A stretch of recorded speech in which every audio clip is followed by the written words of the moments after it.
Hello and welcome to DNA of the Soul. I'm your host, James, and today I'm joined by my co-hosts, Matt, Metal Gear. Joe, Punished Venom Joe. and Kai. Metal Gear, but better than Matt's. Today we will be discussing Metal Gear Solid for the PlayStation 1. And before we start, we'd like to have some disclaimers. One, we will be spoiling all of Metal Gear Solid 1 and probably a good percentage of other games. So if you want to enjoy the series completely without spoilers, go play the games first before watching this. Second off, Metal Gear covers several diverse topics, some of which are political and mature. If you do not wish to consume this content, then come back next time. Thank you very much for that, Matt. Alright, so we're going to start off with some background information on Metal Gear Solid 1. Metal Gear Solid was produced by Hideo Kojima in 1998, the same year that President Bill Clinton was accused of certain things and also signed DMCA into law. Another important event that occurred in 1998, the Iraq disarmament crisis, a resolution passed by Congress to urge President Clinton to use all means by which to halt Iraq's WMD projects. This was the political climate in which Metal Gear Solid was released, and it definitely had an effect on the development of the game and its creator, Hideo Kojima. One of the big inspirations for Metal Gear was Sacco and Vanzetti. Did I mispronounce that, Joe? Sacco and Vanzetti, yeah, that's good. It was a film based on the trial and execution of Nicola Sacco and Bartolomeo Vanzetti, two anarchist Italian immigrants accused of a robbery where there was no direct evidence. They owned guns, and they had their anarchist political leanings, and because of those things, they were executed inside the United States of America in 1927. This caused protests across the world. These protests included an attempt on President-elect Herbert Hoover's life, and you can see some of that influence in Metal Gear Solid 1, and it is further referenced in Metal Gear Solids 4 and 5. Metal Gear is a game which is constantly going back and forth on whether its gameplay or story is the more important element. A large part of this game in particular is that it was the third released in its series, the first two being Metal Gear on the MSX and then Metal Gear 2 Solid Snake, which is not to be confused with Metal Gear Solid. And one of the big things that Kojima wanted for this game was to reflect more of an action movie sort of feeling, and the PlayStation 1 enabled him to express that a lot clearer than on the previous systems he developed games for. Now, that has led to the series as a whole having kind of an identity split on whether its primary focus is on action and stealth gameplay or on the espionage, high action, high stakes story going on with the games. And arguably the reason it blew up so much was because it combined both of those things and tried to execute on both of them. To date, the franchise has sold 61.5 million copies worldwide, making it one of the best-selling franchises of all time. We will get into more of its representation in the modern day, but for now I will hand off the speech here to Joe, who's going to give our viewers a overall plot synopsis so they have some idea of what they're dealing with in Metal Gear Solid. So, to start with Metal Gear Solid 1, you get a bit of a background that is not stated in the game. You have to watch the pre-start screen cutscene and then go through some mission briefings on the main menu. And it starts with Solid Snake, the ex-military operative from the operations in Outer Heaven and Zanzibar land, being kidnapped from his home by armed military agents and being coerced into the operation on Shadow Moses Island, which just so happened to be in Alaska, where he lived. He accepts the assignment under the duress of his friend Roy Campbell asking him to save his niece and also to find out this mysterious figure, Liquid Snake, who looks exactly like him. As part of the mission briefing, he is injected with a mixture of drugs, a cocktail as he puts it, and nanomachines to help him function through the next 24 hours without needing food, sleep, water, or any of the basic human necessities, and also to fight off the cold of Alaska. He is injected into the site via a submarine and a diving suit in which he can get into the underwater entrance to the facility, to which you are then put through a quick little tutorial of the stealth elements. But soon after, you discover two of the hostages and also learn that they are going to launch nukes, and they have the codes to launch the nukes that were in that base. One of the prisoners that you meet is the DARPA chief, Donald Anderson, who was there to help negotiate with the business that was there the disarmament of the nuclear warheads they had on site, because this was following the Cold War.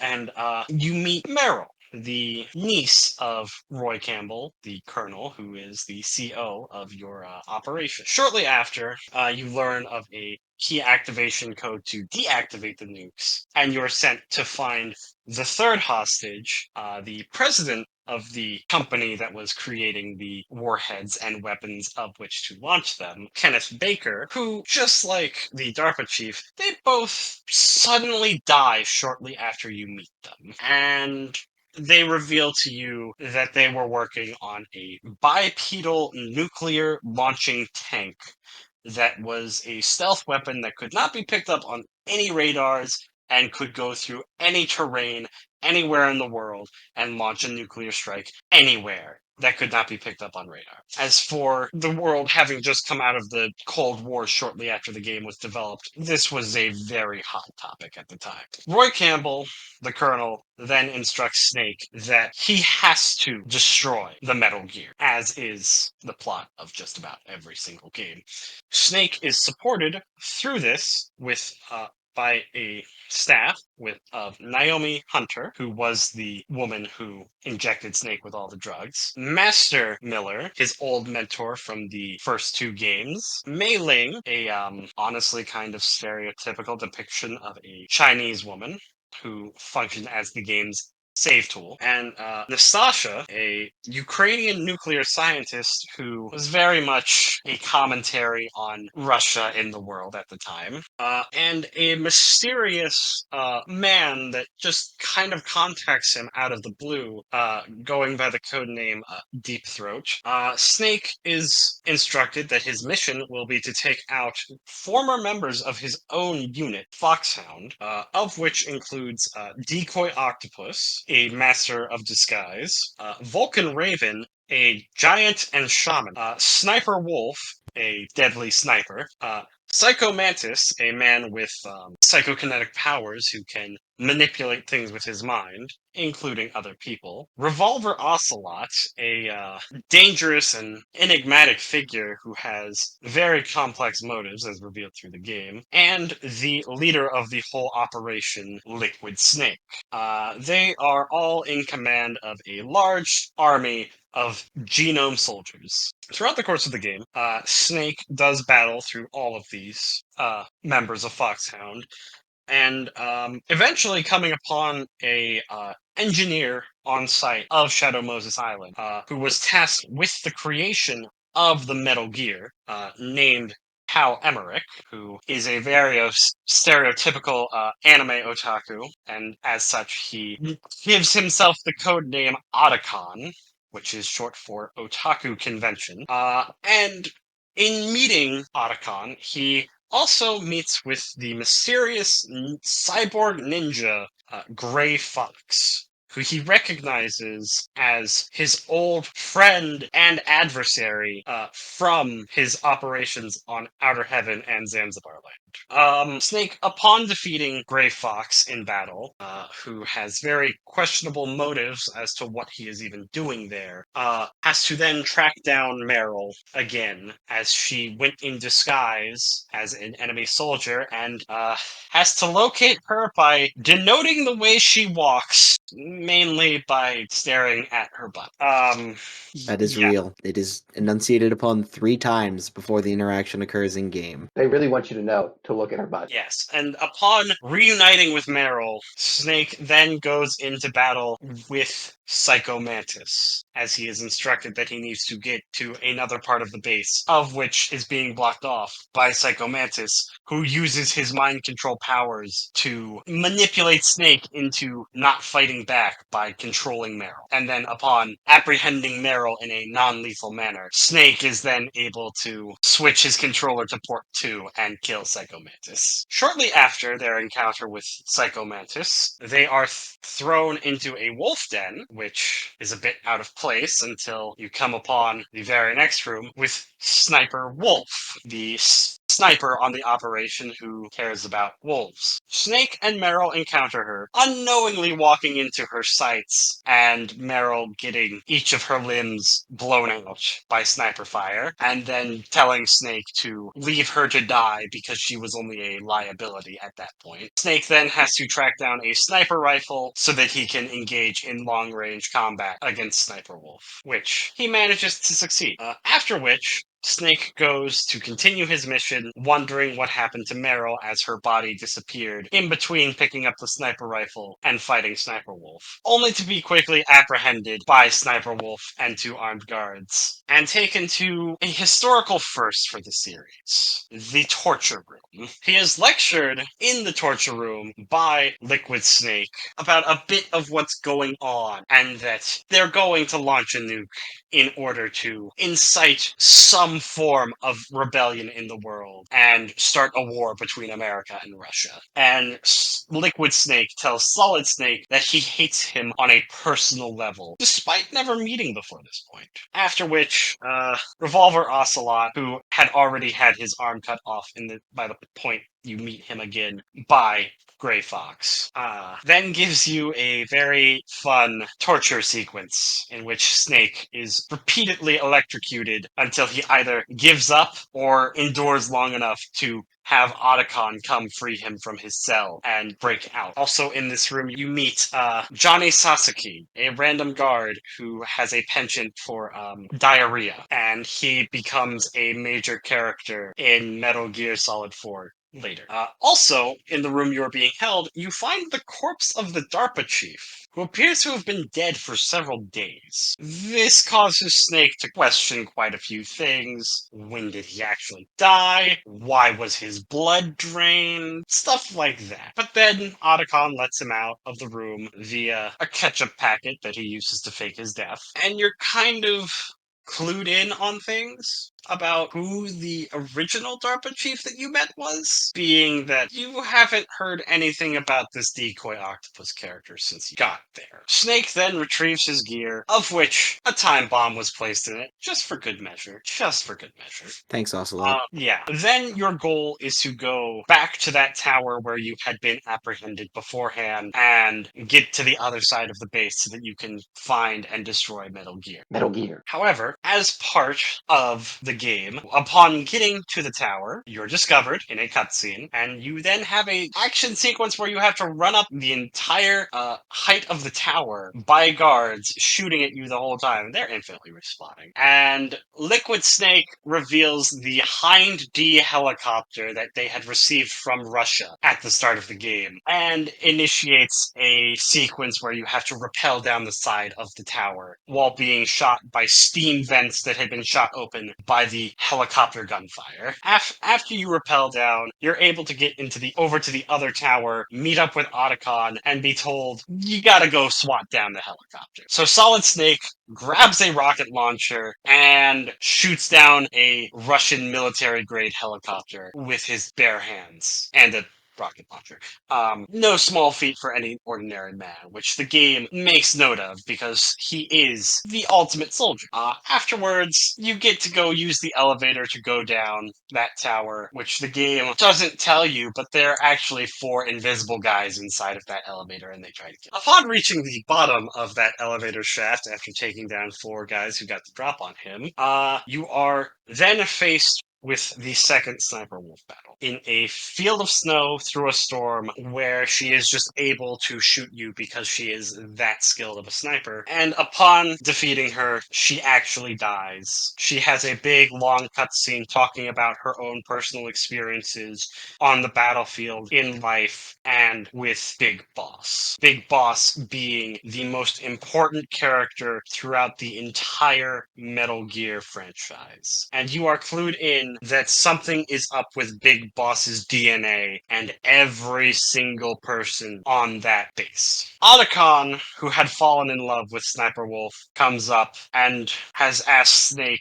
do you think love can bloom even on a battlefield? To which Snake says, yes, he thinks love can bloom on the battlefield.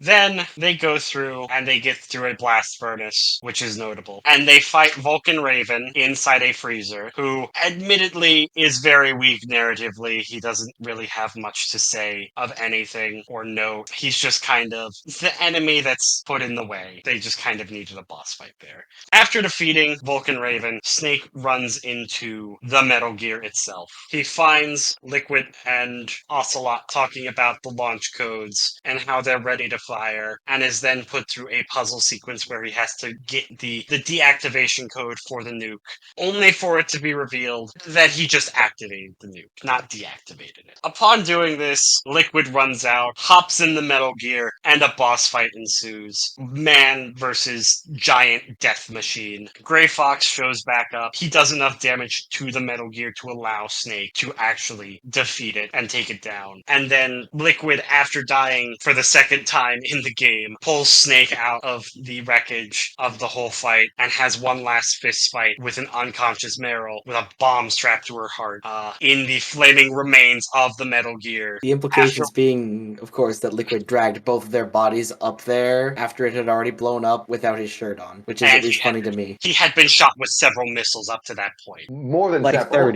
30 or 40, yeah. Yeah, quite a good number of missiles. And Liquid goes on and on about how Snake stole everything from him in his birthright, his genes. He took all the dominant genes and Liquid got all the recessive genes. Kojima didn't know what genes actually were. This was all nonsense.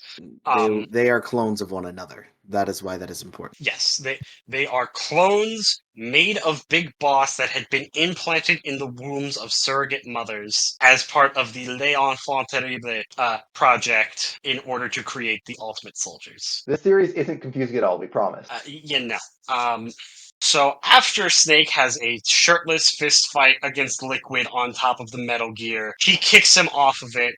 Meryl and Snake have a heartfelt reunion. They have to get out of there because the Secretary of Defense has called in a nuclear strike on Shadow Moses Island in order to erase everything that was going on there because he had a huge hand in developing the Metal Gear without knowledge of the President of the United States. So Meryl and Snake go through one last chase sequence where they fight through armed guards, and then Liquid Snake shows up again after having died 4 times at this point. And then they finally get out, and the Foxdie virus that Snake had been injected with to kill all the members of Foxhound finally worked its way into Liquid, finally killing him for good until the next game. And then Snake and Meryl ride off into the Alaskan sunset on a snowmobile that had been conveniently parked outside. And then the credits roll. And then you get a post-game talking point of Revolver Ocelot revealing that he was actually working for the president the whole time and he had Metal Gear's data and that there was no better man fit to rule the world than Solidus, the president of the United States. The third clone. Indeed. Thank you for that, Joe. Some points I wanted to clarify real quick about the narrative. They are that the Foxdie virus, which Liquid Snake died of, is one of the major plot points. Another one is the betrayals that Snake experiences. He is betrayed by almost fully half of his support staff during the game. Roy Campbell, his commanding officer, admits to Snake's face, "I am lying to you. I am being forced, essentially, to lie to you. I don't like it, but that's what's happening." At one point, Snake yells at him, "You've double-crossed me," and he just says the words, "I'm sorry," repeatedly.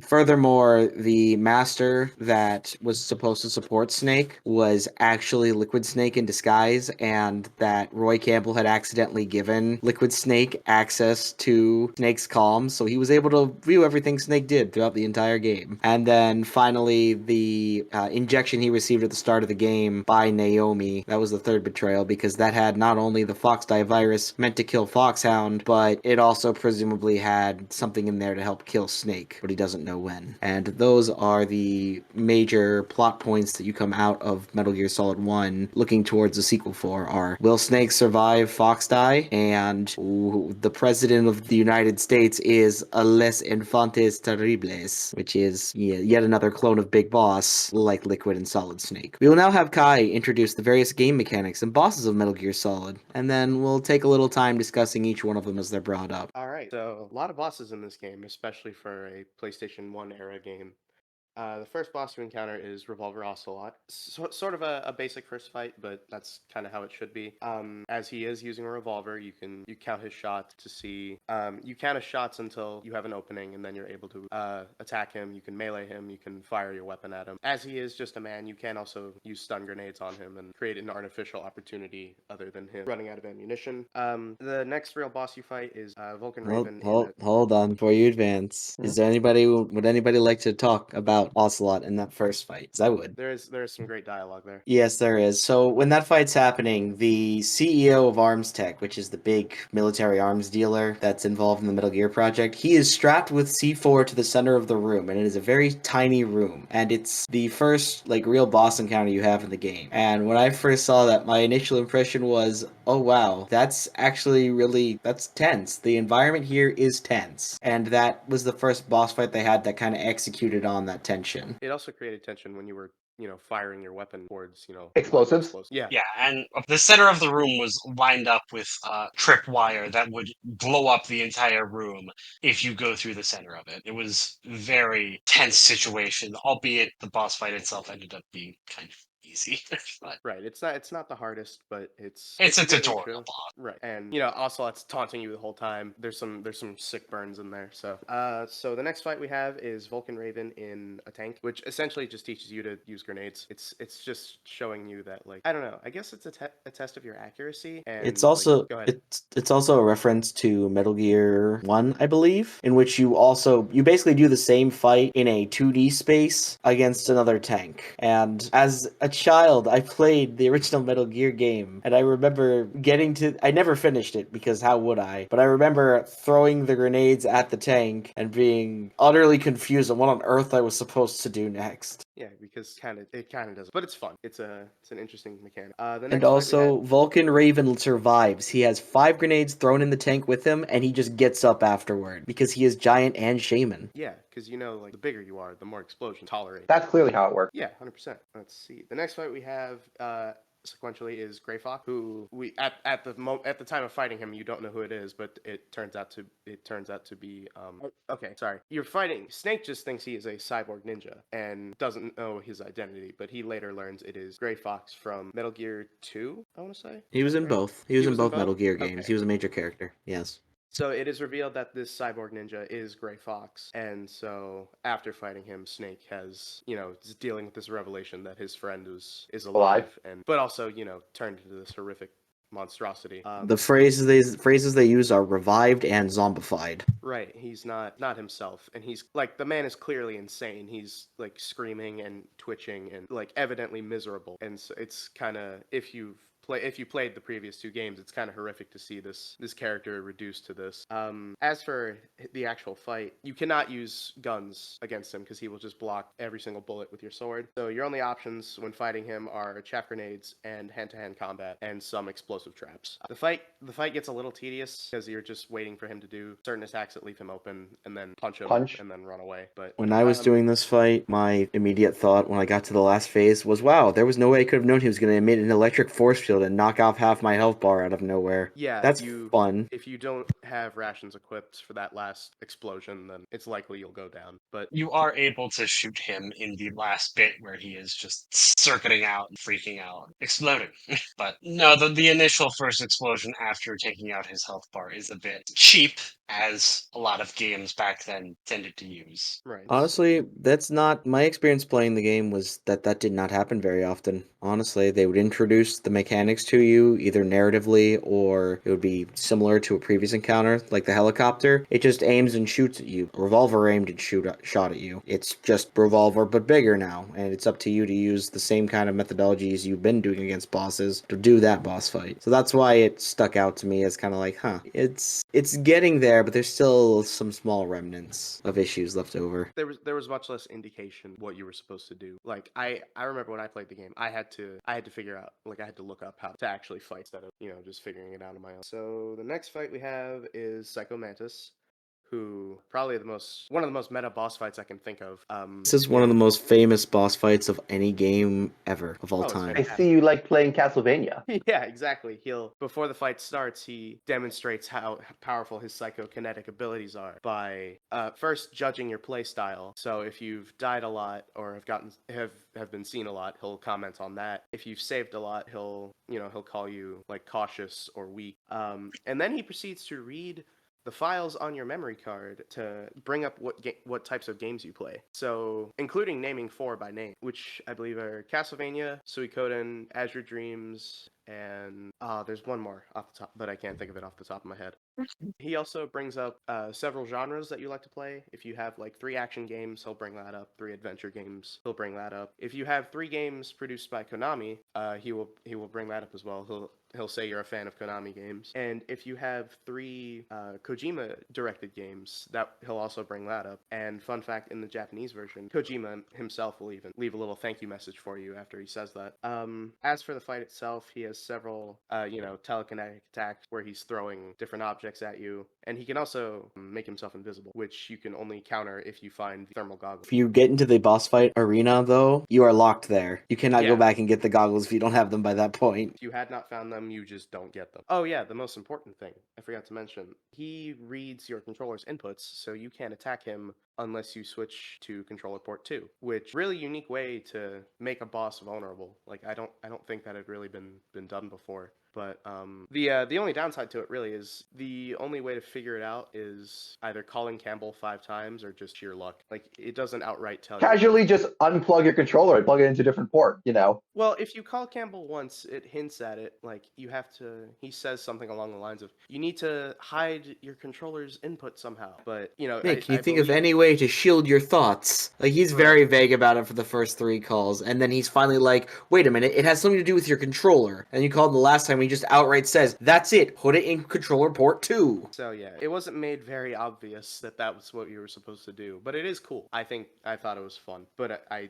don't think they indicated it well. There's another way you can distract him is by destroying the masks on the statues in the room. I believe the explanation was him seeing his own face is a distraction to him and like disrupts his powers, but The Psycho Mantis fight is much higher quality in both the narrative that surrounds it as well as the build-up and execution of the fight. You can really tell that was the one that they wanted to put the most effort into. He has a lot of little things that he messes with, like, put your controller on the floor and I'll make it move, because they send a vibration signal to your controller while it's working. Vibration! Or if you're like on an old CRT, he'll blank the screen out and put the words Hideo on the corner of your screen as if he changed your channel mid-fight to try to disorient you. So there's a lot of those little things, and then once during the fight, before and after it, he's constantly the most impactful individual Snake has fought up to this point.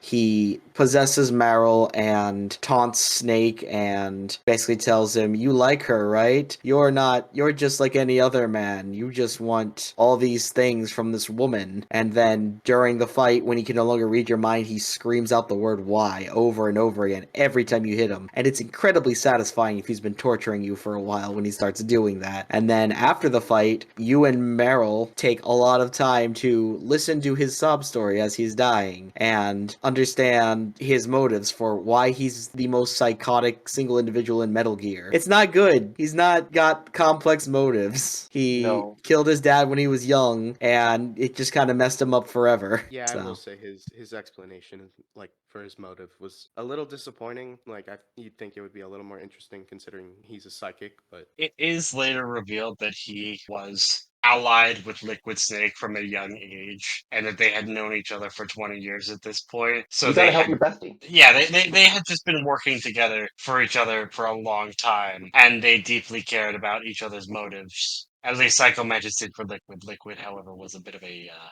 jerk and didn't really care about anyone other than himself. for for lack of a better term, yeah, he's a bit of a jerk. He's a narcissist. He's British. Not that I have anything He's against British people, but this was movie British. He was movie British. Next, we have Sniper Wolf, the oddly sexual boss fight. At least in her dialogue between her and Snake. Her boss fight is a direct sniper battle in which you're essentially just firing at each other. But Snake has to take diazepam to stabilize himself to make his shots more accurate, whereas Sniper Wolf is just I guess Shooting. so well trained she doesn't need it. No, she uses it. She's just constantly using it. She's so used to using it, she's basically never not taking it. Which is kind of funny because you have a conversation with, I believe, the doctor character, Naomi, and she tells you, don't take it for longer than 24 hours or something weird's gonna happen. And later on, they explain that she probably isn't, her dying to fox die isn't working because the diazepam is just slowing her heart and keeping it from stopping. Oh my The cells aren't able to die fast enough to kill her. That's great. I hadn't Kids, remembered that. don't do explanation. drugs. Let's see. After the first Sniper Wolf fight, after the torture sequence and everything, we have the Liquid Snake Hind D fight, in which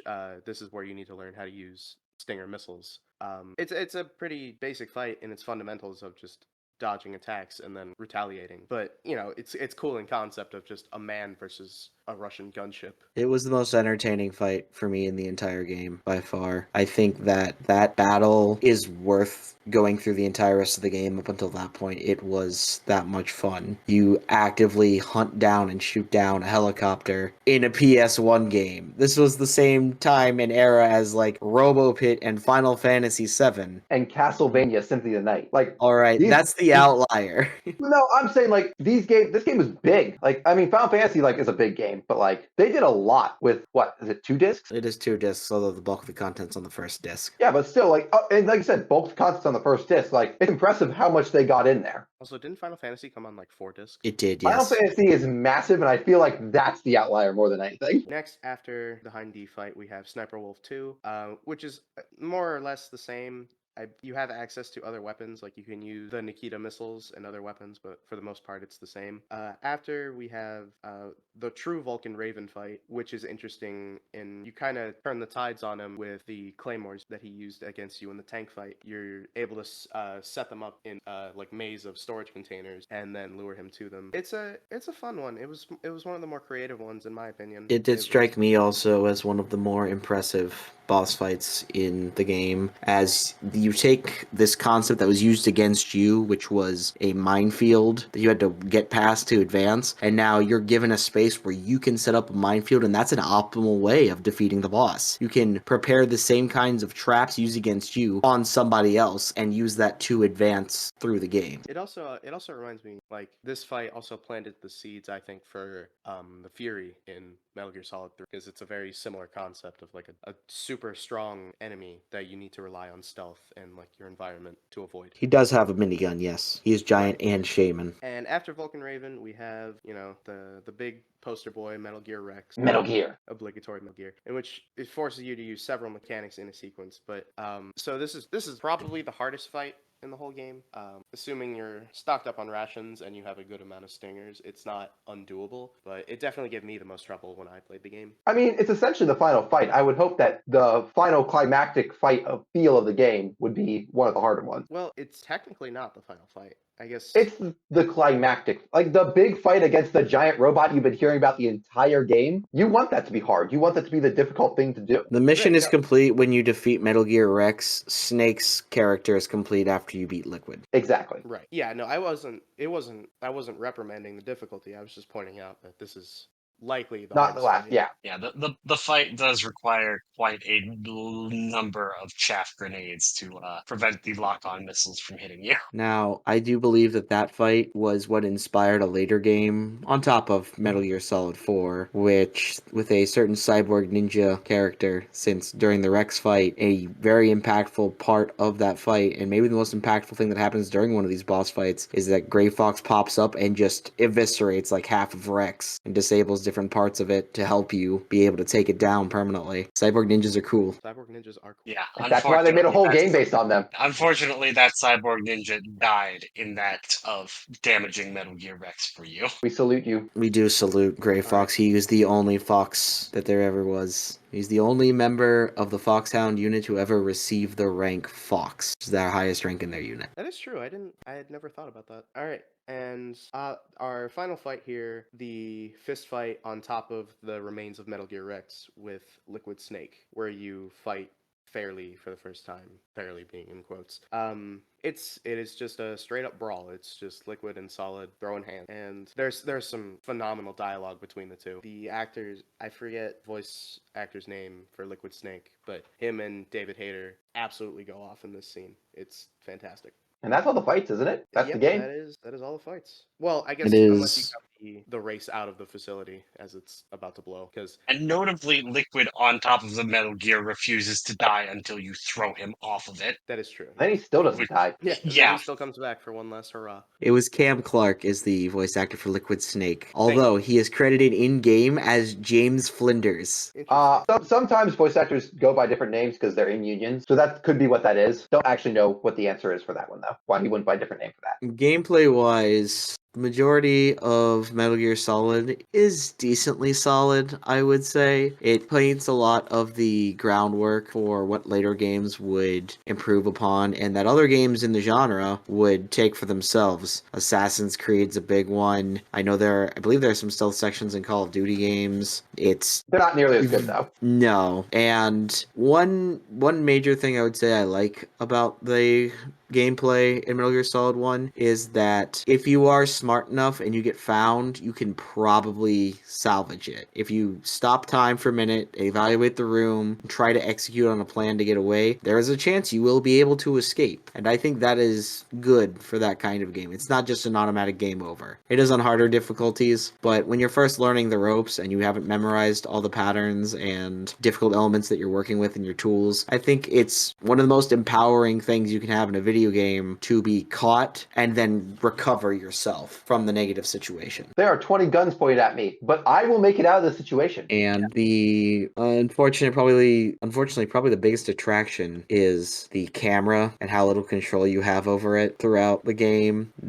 That was not something I enjoyed for the runtime of the game. A lot of older games, I say older now, feeling old, but like games PS1, GameCube, not GameCube, more like N64, PS1, that era, the controllers for the cameras in 3D games were not as great. Like we talked about in Mario 64, it was a character you controlled because it was not the best at doing it. Those cameras did not like following what you wanted them to do. That was more of a it hardware was still limitation. it was still very basic technology at the time, or ideas of the camera in the video game. I do think that there are some places in Metal Gear Solid where it is a bit harmful to the play experience, but in my personal experience, I didn't really mind or care too much about it. But I also play a lot of games from that era. It's one of those things where if you're going up against an oppositional element and that oppositional element can knock you out of the game and there was almost no way you could have seen it happening or you couldn't have reacted to it, that's unfortunate. Like, yes, you do have the Soliton radar. Yes, you can see things, quote unquote, with that tool, but that's no real substitute for your own two eyes, in my opinion. So one other thing I wanted to say about the gameplay that hits especially hard for that time period is the atmosphere that it gives you. It is tense. It is appreciably tense. The music hits great. The moment-to-moment gameplay, trying to traverse from one end of a giant room to the other without getting caught, it gives you that tense atmosphere. It might be slightly a drawback that it never really lets up on the gas there. Like, there's a couple scenes with Meryl that try a bit, but they always just go right back to dun dun dun dun dun dun dun. Like, you're right back into that action almost immediately, which that's what you want to play the Metal Gear game for, honestly, and I think that's what they were going for, and they executed very well on it for a genre that had not been very well explored up to that point. Any other commentary on the gameplay? I have nothing else to say. I do have to say that going back to it after playing future titles, not being able to do the dive roll is a bit of a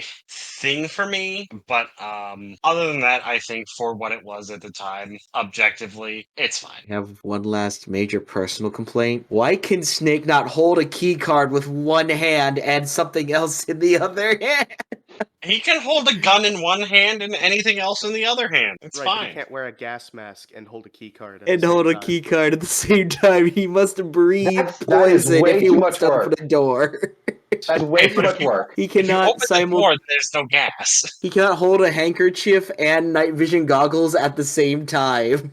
I don't like that. I did not There's like no that. threat if you have the handkerchief equipped, so you don't really need to be able to see that. And it's fine anyway. The room isn't terribly dark if you have functioning eyes. But for a game still that funny. stresses as much realism as they do and the lengths to which they try to explain the video game mechanics away, but then I can't wear a mask and hold a card at the same time. Like, Hold on. Did you just say realism in Metal Gear Solid? The game where you pilot mechs? Well, no, you don't Kojima pilot goes. They will explain the most minute things in this That is series true. that nobody asked about, but they will go out of their way to come up with pseudoscience to justify it. Nanomachine. Also, playing on official hardware on an actual good TV screen is a lot better than how you experienced it, James. Is that right? Yes. Well, unfortunately, Konami hates Metal Gear more than I ever could. So that's just kind of the Allegedly. situation we're in. Anyway, and with that, I believe it's time to go on to some topics I wanted to bring up before we move forward. First and foremost, Joe and Kai, and I guess Matt too. Revolver Ocelot versus Speedwagon. Who gets more bro points? Ooh. Okay, Speedwagon funds the family through multiple years, but Ocelot literally lets his soul be consumed by someone else for the sake of Big Boss's mission. But Revolver Ocelot did put a bomb in our bag, right? Well, yes, but he's For not Solid starters, Snakes, yeah. bro. He's not Solid Snakes, bro. He's Big Boss's bro. Okay, that's fair. I think it still might be Speedwagon. He put a lot of money into that family. They both wound up taking their personal vendettas and missions given to them by the role model in their lives and trying to change the entire planet out of it on their own terms. It's pretty great. Just to be clear, we are discussing Speedwagon from JoJo's Bizarre Adventure Part 1 and 2, and then referenced throughout 3 and 4. And yeah, no, they're both very, I don't know if I want to call them good role models. I'd say Speedwagon's a good role model. However, Revolver might take it a little bit too far in Just a little his bit. devotion to his cause. Yeah. Perhaps. Too much of a bro to get bro points. Okay, I understand how it is. There was a line at the end of the game that struck me as Kojima having a little bit of a laugh at the player. I would say that maybe it wasn't him that had the idea, but considering he's credited 21 times? It was only It's a lot. 20. Yeah, it's many times. I could probably say it was his idea. That Snake looks Meryl dead in the eye at the end of the game and says something along the lines of, "I guess we don't have time for a sex scene after all," before going to the final chase sequence of the game, like poking fun at you for buying an M-rated game and wanting that out of it. Also, it's a reference to like the James Bond stuff. Like there's always the Yeah. sex scene in James Bond, and like he's There's- just like, nope, we don't have time for that. There's explosions, and we gotta get out of here to live. The Secretary of Defense is going to kill us all. Alright, after that, speaking of Kojima's writing, so the point that stuck out to me about the narrative as a whole was Gray Fox. I really appreciate the build-up and the idea of Gray Fox, but some of the dialogue that he had specifically at the end of the fight against Rex, it was not good. And there are a couple of moments like that throughout the game where there are pretty well-written characters with good backgrounds and good roles in the story, but then the way they execute them is so 80s movie cheese that it takes me personally right out of the experience. I personally think that's part of the fun. It's kind of like you said, it's kind of like a James Bond movie where it's like 80s feel of like, oh, I'm an evil villain who wants $1 billion. It's the part Yeah. that takes you out of him as a character, the humanizing part that makes you feel for him as a human being. No, it's that the way he chooses to express how he felt as a human being reminded me of my 3rd grade reading class. Like every part of his interaction with Rex is great, except for the dialogue. Like I understand what he's saying, but there are just certain parts that felt like they needed to go through another round of editing. And maybe that's the translation's fault, but I get the impression that that was the intent throughout most of the game. It's not. It wears its tropes and DNA on its sleeves. Psycho Mantis should be, I feel like, more of a controversial figure in Metal Gear than he is. He does not have good motives. He is about as close to a bad interpretation on like relationships and what people think about one another. Joe, will you say the line? What about the filthy animals who just want to pass on their seed? That is his corpus belli. That is his raison d'être. That is why he feels justified in mass murdering people. He's also That's a it. psychic, James. Yes, he can also explode people's minds by thinking about it. My point is, I think he's supposed to be the silliest of the characters, so it's understandable that his motive is not as like big because he's sillier than everyone else. But his death scene is taken so incredibly seriously. But the reason why he mass murders people is because he doesn't think humanity wants to do anything other than have sex. That's it. That's the depth of the character who has the most like intense death scene and writing up until that point in the game. And that's his only motivation for why he's killing so many people. That's it. I think he just thinks of himself as better than the rest of all living beings. I mean, that makes sense. He is a psychic. He views himself as above the rest of all life on the planet, and thus he thinks of them all as so little and beneath him that killing them is nothing on any level. Yeah, I agree with more Joe's take on that. Where I mean, everyone else is pretty like they're powerful people, right? But like I would say Psycho Man's the most superhuman, right? He is Like- probably the most powerful single individual throughout all of Metal Gear. And I'm including the cyborg ninjas later. He was supposedly the one who brainwashed all the genome soldiers that were part of Liquid's army. He does a bunch of stuff in the prequels that's equally disturbing and kind of insane. Doesn't he pilot a Metal Gear with his mind at one point? He lifts a Metal Gear in 5 through the air using his mind.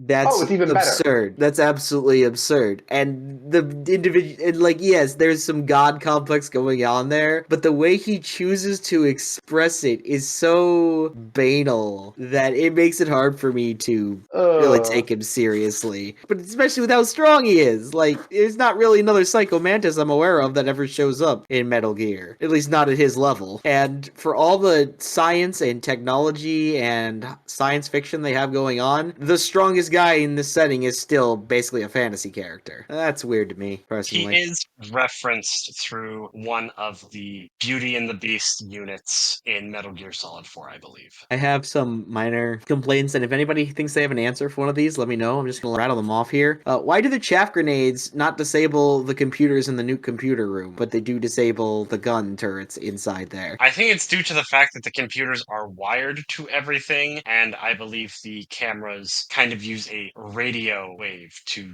communicate. How would the override key ever be used under normal circumstances? It wouldn't. You got nothing for that one. I do think that was mostly just a puzzle element in the game, which realistically the only way I could think of that being used in real life is they walk around with a cooler full of ice and a heater. What did Vodacon think the ICBM missile launcher would be used for on Metal Gear Rex? Gundams. The answer is Gundams. He was a naive child who just wanted to build giant robots. He didn't ever think about nukes. He just wanted to build a Gundam. Yeah. Can you blame him? No, I don't. This ends the James's unanswerable questions segment of our show. Now, I do want to touch a little bit on Otacon and discuss this with my co-hosts because personally I did not like Otacon very much. In fact, I thought he was the weakest element of the entire story. And towards the end of the game, I did change that opinion a little bit, but for how tense and well-focused the rest of the narrative is on people's individual motivations and why they are there still, Otacon is just a guy in an office able to freely move however he wants that none of the terrorists are messing with for some reason. Invisible. He's It totally has the camouflage. He hadn't activated it at that point. He was totally visible. He chose to hide in a locker. Well, he was in his lab. He was being guarded, and they knew where he was.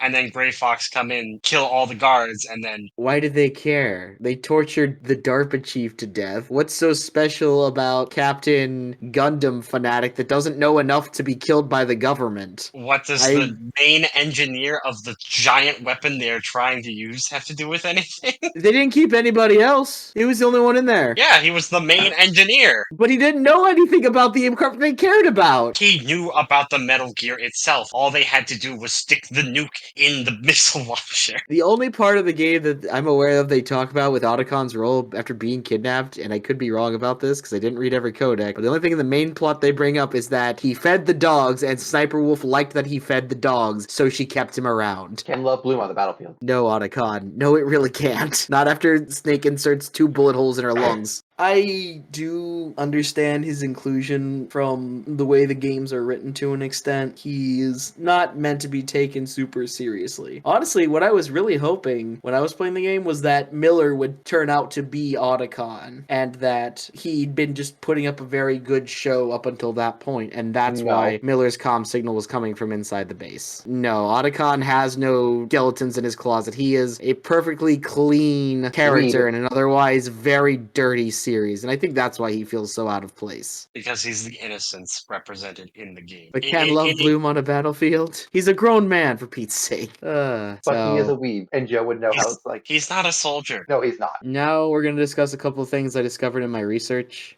Snake canonically only chokes people out in Metal Gear Solid 1 because Big Boss was a big traitor, and Big Boss taught him his close quarters combat technique, which is called close quarters combat. CQC. Yeah, his CQC style is called CQC. Yeah. And the reason he refuses to use it until Metal Gear Solid 4 is not, in fact, because they didn't program it in, but because Snake just really didn't like that Big Boss was the one that taught him it, and Big Boss was a traitor in the original Metal Gear games. So, now for some minor fun facts that I discovered when I was doing research in Metal Gear. So, first, Snake Eater, the third iteration of the series, has a leg-breaking health buff, where if you want to optimize Naked Snake's health bar, you want to repeatedly break his leg, because each instance of that damage slightly increases his maximum health bar. So during your incredibly tense secret mission, you can repeatedly make him fall on his right leg and cry out in agony to get gameplay advantages. Snap. Oh, look, I'm healthier now. And then also not just James Flinders was a pseudonym, but the voice actress of Nastasha Romanenko, Renee Rodman, had the pseudonym of Renee Colette. There were a number of credited individuals on the Metal Gear voice cast list who did not have their real names credited, and they might regret that a little bit now, honestly. I don't know. I think it's one of those things where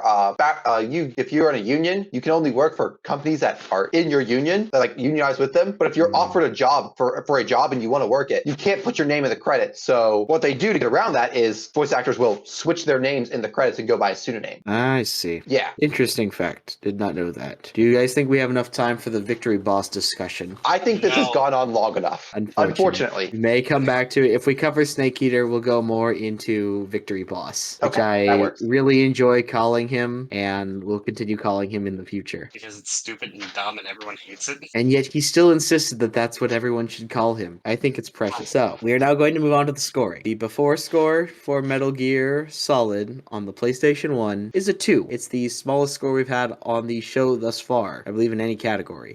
The points that it does earn largely come from the PlayStation 1 entering the scene. Final Fantasy VII, Castlevania eventually, Metal Gear, Resident Evil. These games as a whole elevated the PlayStation 1 far beyond the competition it had at the time. It propelled Sony into being probably the most influential game makers on the planet at this point in time in history. And Metal Gear Solid is one of the two that was birthed in that environment. The specs on the PS1 were great compared to its competition. Yeah, so back in 1985, Hideo Kojima, who is a massive American movie buff, he loves Western action films. He loves James Bond, if you couldn't tell by the series he would go on to make. In 1985, he played Super Mario Brothers on the Nintendo Entertainment System, and he was absolutely blown away by the amazing experience that he had and the amount of fun he experienced playing that game. So he said to himself, I love this Mario thing. I love James Bond and Western action movies. I'm going to mix them together, and thus he created the Metal Gear series to combine those two things that he so loved. And a lot of the first two Metal Gear games, to this day, they're still canon. Everything that happened in them is something that is relevant to the rest of the series, but a lot of the writing in them is wonkier and less intense intentional, I think, than a lot of what would then later come, especially given that there was an 8-year difference between Metal Gear 2 and Metal Gear Solid. There was also a third Metal Gear game made without Kojima's permission at all. It was called Snake's Revenge. I mean, yeah, I agree with all these statements. These are all factual statements. Yes, they were factual. Why do you have to agree with them? Alright. It received 5 out of 5 in this category. Metal Gear Solid 1 shook up gaming quite a bit when it hit the scene. The game sold 7 million copies. The only one in the series that's done more damage than that was its immediate successor, Metal Gear Solid 2. That's crazy that not only did it have such an impactful start, but we talked previously about how sequels had a rough start in the gaming industry, and this is one that's its sequel hit harder than it did by quite a bit.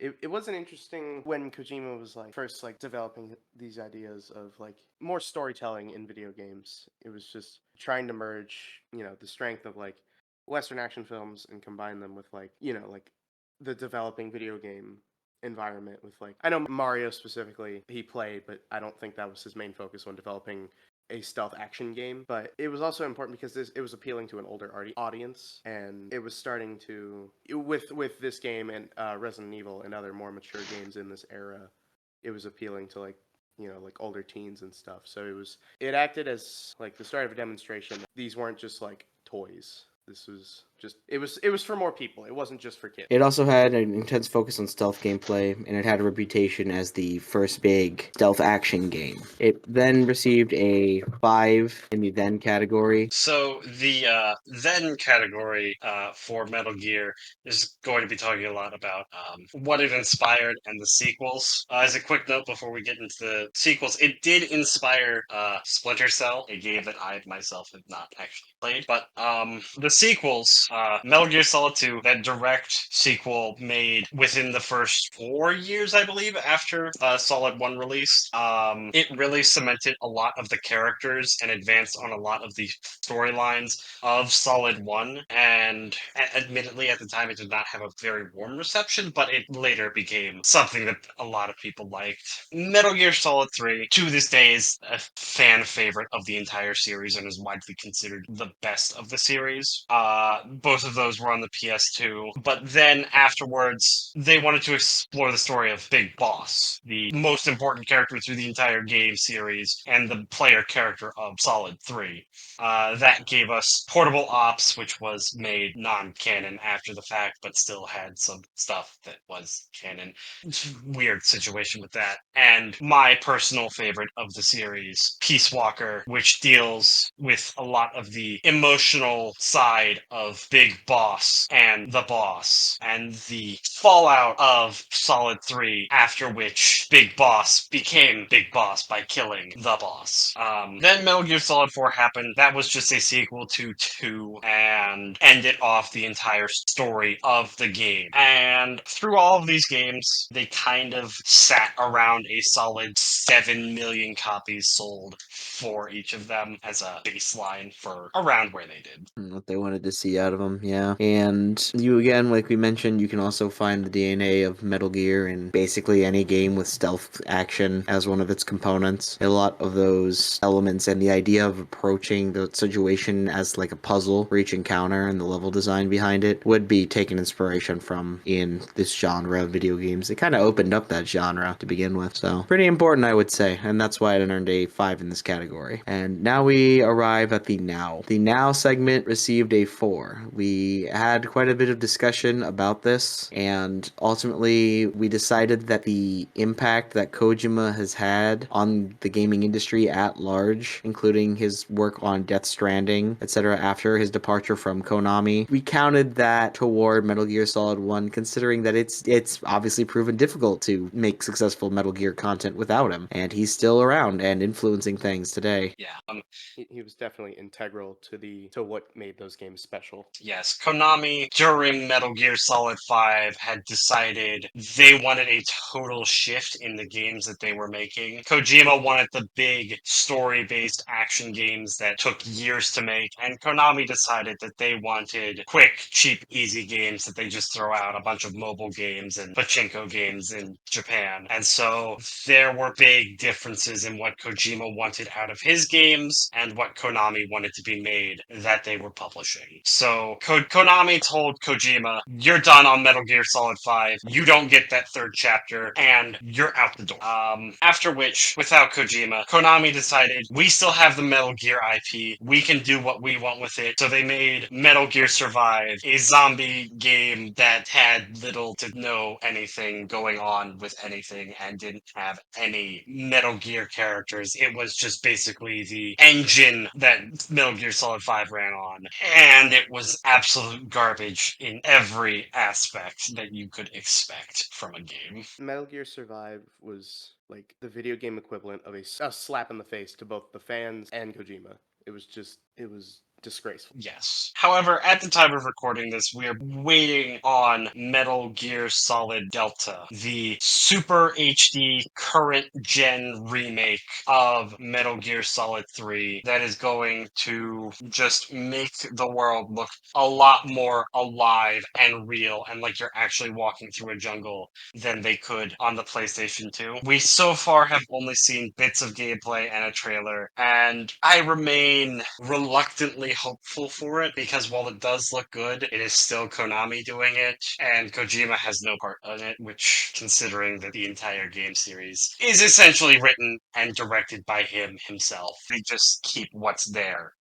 Finally, we have Metal Gear Rising Revengeance, which I'm hoping to get its own episode at some point, considering that it's where we get the name of the podcast from. But Revengeance is an entirely different breed of video game. At the same time, it maintains a lot of what made Metal Gear special. The dialogue and character exchanges in Revengeance are mimicking a lot of the best parts of a Metal Gear Solid game. And the impact of the bosses, I can see the relationships between like Sundowner, Sam, and the President Armstrong in Metal Gear Solid 1. It is the same energy, so to speak. And it's cool to see that even after, what was that, I think 15 years between the two games, that it was still impactful enough that that was recognized as important. Also, the oh-so-subtle commentary. It still had very overt political messaging like every other Metal Gear game has. Before we move forward, I do want to touch on that a little bit, just to make sure to leave our mark there a little bit. So, Metal Gear Solid 1's primary commentary on world events is pertaining to nuclear armaments and their place in the modern world. And we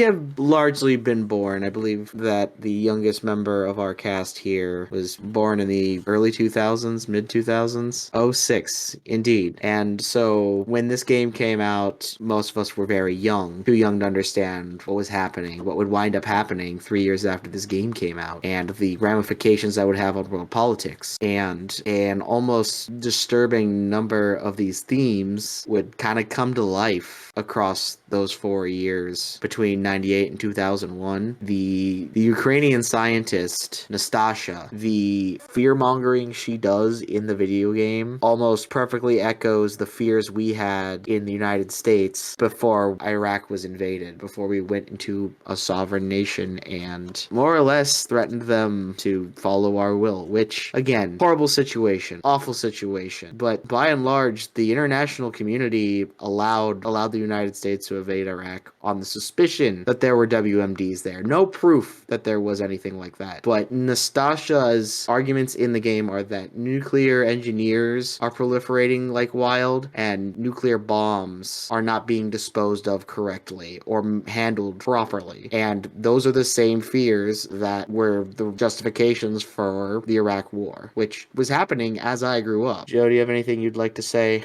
on the subject? The big and, I guess, PowerPoint after the credits is a big speech on the disarmament treaties made between the United States and Russia following the Cold War. And the game does state the exact number of, or at least the estimate of, nuclear warheads still active in the world at the time, and very much states a concern over nuclear warheads and weapons of mass destruction, stating that at the time there was enough firepower for 1 million Hiroshimas, which is absolutely terrifying. And this game was helping to bring awareness to what exactly was happening in the government with nuclear warheads at the time. And at least for me, what came to pass in that regard was that if a rogue state attempted to acquire those weapons of mass destruction, they would be stopped by the international community. It would not be tolerated by and large. Even today, with the threats posed by, for example, North Korea, they are still in a strong alliance with China. There is somebody watching from the international community to ensure that they don't cross certain lines, as I don't believe they would still be allowed to exist as they do if not for that fact. And these are heavy topics. These are sad topics that this is where humanity's at. But there was one other point I wanted to discuss on the podcast here, specifically with you, Joe, and it was a comment you made earlier this week that humans should never have created the nuclear bomb, right? Yeah. Was that correct? I have been kind of mulling that over the last few days, and the conclusion I arrived at was that humanity was always going to make the bomb. It would always become a part of our time spent here on this earth. And what it comes down to is how we become guardians and responsible for that power. In that regard, for Metal Gear as a series, that's what I think makes Snake the hero that he is narratively. Because he is being the responsible one. He is the one, even as far back as the Metal Gear game for the MSX, he's the one finding the next advancement of nuclear technology and putting a stop to it, trying to slow it down, trying to ensure that rogue elements of the world don't gain access to that kind of power. And that is, I think, the best that we can hope for as people, is to say that the bomb is always going to be a part of us. We need to be responsible for it. Is So something I hope we can. with that humanity will always push forward in the best ways and the worst ways. And it is unfortunate that, as the game states directly through the Arms Tech CEO, people will push profit over human life. Which is just unfortunate, but an absolute fact of life. And at the same time, that's why I think it is important that we continue having those treaties and the attempts at disarmament. And if I were to point out the saddest part about Metal Gear Solid as a game, it's that the plot takes place at a disposal site. That the bombs there were supposed to be deactivated and gotten rid of. And that it wasn't that they created a WMD, it was that they were able to gain access to ones that were made and were supposed to be gotten rid of legitimately. And that's the kind of corruption that we cannot allow as a species, to me. Yes, And I absolutely agree. Guy, is there anything you'd like to add? Well, like you said, I am the youngest here, so I was not around for every single development throughout those events. But I agree with everything you said. From what I've read, the tensions during that era were, through the roof, and I think the message that these games are trying to teach, or trying to tell, or I don't know. It's hard for me to. You're still green, rookie. It's okay. Yeah, exactly. Right. Overall, yeah, I think the message is clear, and I think the message is good.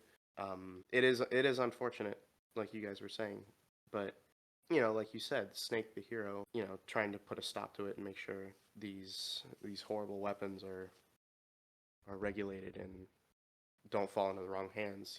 I think it's fair to hold out hope that there is a real Snake out there. Like, obviously not a badass super soldier that single-handedly stops nuclear missiles, but I hope there are, like Snake, efforts out there, to reduce these weapons falling into the wrong hands. And I think he's a good representation of what we should be striving for. The most surprising part to me of Solid was when the Secretary of Defense hijacked Campbell's operation preemptively, trying to prevent him from delaying the nuclear strike so that Snake could get out alive, and how he was planning to use a nuclear deep penetration missile on Shadow Moses Island. He, in the game, was going to deploy a nuclear armament on American soil to try to hide the Metal Gear project. And that is what finally got him arrested, and that is what got the president involved in the game's story, because Roy Campbell alerts the president of the United States that a nuclear strike was about to be ordered, and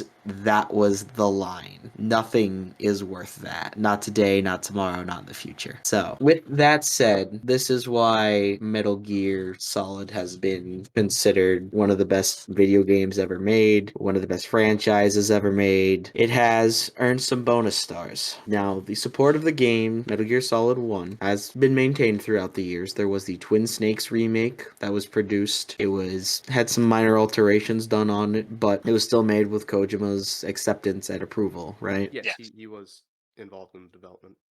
So it has earned a star there. Creative contributions. The idea of a video game movie is kind of just something we accept nowadays, but it didn't really happen back then, and that was because there weren't video games you would want to make a movie about. Like, maybe Sonic, maybe Mega Man, but they were very simple in concept. There was a hero, there was a villain, the hero went to go beat up the villain. I think that turning Metal Gear Solid into a movie would be a lot more of a compelling concept. Snake himself as a character is decently large in media nowadays. Man made it into Smash Bros. Like, there's not a whole lot of He's in disagreement, I Sparkle, think. too. He is. And so we did give it the creative contribution star. And then finally, for our personal taste, both Joe and Kai are big Metal Gear fans. I enjoyed the game. I played through it in about a week, and I didn't feel like there was any part of it that particularly dragged or really made the experience worse. It was a puzzle game at its core, and it was completable. I can't really say that a lot of mid-90s games. Most of them have something ridiculously hard at the end, so that you can't just say, yeah, I got that game, but it was too easy. I wouldn't recommend buying it. That wasn't what Kojima was there to do. That wasn't what Metal Gear was supposed to be about. It was supposed to be something beyond that, and I could feel that as I was playing the game. And I appreciated that. So the final score that we're giving to Metal Gear Solid 1 is 2217. And that is another score that hit over 2000. And it did that in spite of the lackluster lead up to it. It kind of came out of nowhere in a way. There weren't many games like it at the time. And again, it was one of those things that propelled the PlayStation into the forefront of the public consciousness. It further cemented that there was more of a market for video games than just children. That there were mature individuals out there who wanted to enjoy those digital experiences and continue to consume them. All right. Is there anything else anyone would like to add? Only a fool trusts his life to a weapon. All right. I'm afraid that as of the time of recording this, there are no plans to return Kojima back to the head of Metal Gear Solid, in which case there's only one thing we can say for the game over that this beloved franchise has had. Snake! Snake! Snake!